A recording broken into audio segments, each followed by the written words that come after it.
If ever there was a W124 activity to bring you to the edge of insanity, this is it. It had me questioning, what am I doing with my life?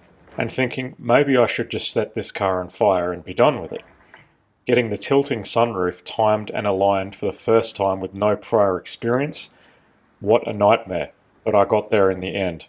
And yes, I know that wind deflector doesn't work, and right now, I don't give a damn. I can deal with that at a later stage.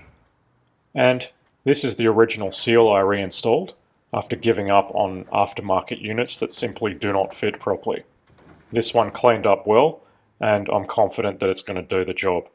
But having said that, I can always change it later if required. You don't have to take the lid out to change the sunroof seal. It's pretty easy to do in situation. After that frustrating experience, I decided to do something a little more enjoyable, and that is to fit the AMG fender spacers. I was a little disappointed to see that they didn't even bother to match the factory threads on the screws, but at the end of the day, the ones supplied do the job, and they work, so that's the main thing really.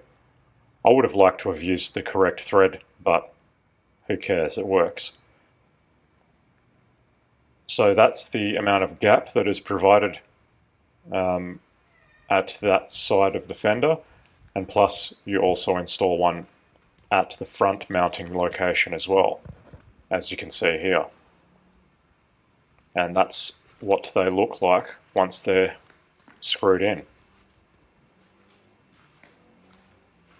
I'll show you a comparison with my grey car later. The difference is very noticeable once you know what you're looking at. This side has not been done yet. So now this side has been installed as well.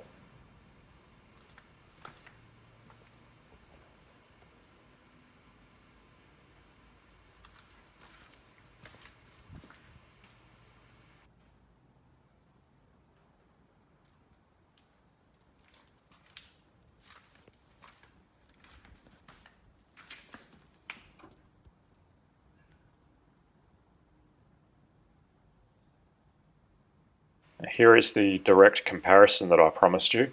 Notice at the lower edge here, it actually curves inwards. That is practically completely eliminated with the spacer kit, as you can see here. So this will be very handy for lowering the car and having larger wheels, which I will do. And the last thing I did today was try and do something with this absolutely abhorrent battery tray for the red project. I'm not sure I will use it, but I'll see what I can do with it anyway.